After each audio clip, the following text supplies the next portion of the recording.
ভূমধ্যসাগরের ধূসর মরুভূমি নয়, মরুভূমির জাহাজ নামে পরিচিত উট।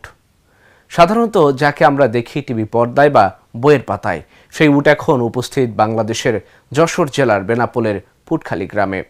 ঈদুল আজহাকে কেন্দ্র করে ব্যতিক্রমী এই দৃশ্য তৈরি হয়েছে নাসিরের খাটাল নামক একটি খামারে।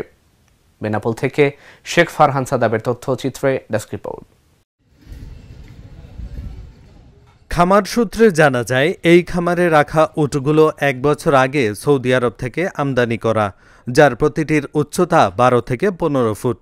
কোরবানির ঈদকে সামনে রেখে একটি উট বিক্রি হচ্ছে 30 থেকে 32 লক্ষ টাকার মধ্যে। এই খামারে 7টি উট আছে, তার ভেতরে একটি উট ইতিমধ্যে বিক্রি হয়ে গেছে। খামারিরা জানান, এই উটগুলো বিশেষভাবে রাখা হয়েছে কোরবানির জন্য। প্রতিদিন সকালে গোসল করানো হয়, খাওয়ানো হয় ছোলা, ভুট্টা আর ঘাস। উটের পরিচর্যায় রয়েছে আলাদা যত্ন। দেখাশুনো করি, খাদ্য খাবার দিই, ছোলা ভুট্টা দিন একবার গোসল দেওয়া হয়। আর হচ্ছে তোমার উট বিক্রি হবে, যদি খদ্দের থাকে চলে আসবেন খামারে।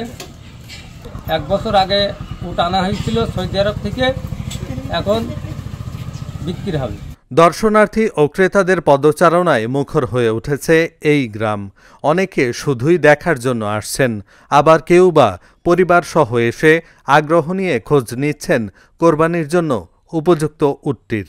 তো উটকে কিন্তু মরুভূমির প্রাণী বলা হয়। তো আমরা আসছি এই যে পুটখালিতে দেখার জন্য, বন্ধু বান্ধব মিলে। আসলে খুবই ভালো লাগতেছে, এখানে উপভোগ করতেছি খুবই। খবর শুনে দেখতে চলে আসলাম, খুবই ভালো লাগছে উটের খামার দেখে। উটগুলো অনেক বড় বড়, মরুভূমির উট আমাদের দেশে প্রথম দেখে খুব ভালো লাগছে। এই উটগুলো খুব ভালো লাগছে, বাংলাদেশে আসছে, খামার হিসেবে বাংলাদেশে আমাদের খুব ভালো লাগছে আর কি, যে এই উটগুলো দেখে। ভুসি, গম, ভুট্টা, বিচলি, ঘাস মনে করেন খাওয়াই ওদের।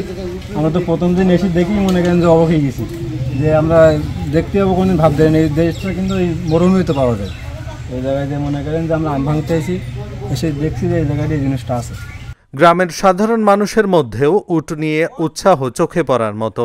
শিশুরা উটের পাশে দাঁড়িয়ে ছবি তুলছে, কেউ বা ভিডিও করছে সামাজিক যোগাযোগ মাধ্যমে পোস্ট করার জন্য।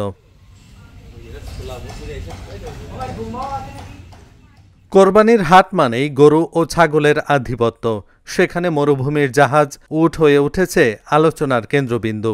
বেনাপোল পুটখালির এই ব্যতিক্রমী আয়োজন নিঃসন্দেহে ঈদের আনন্দে নতুন মাত্রা। Dhaka journal, news desk. প্রাণী পশু সম্পদ কর্মকর্তা সেই হিসেবে যা পরিদর্শন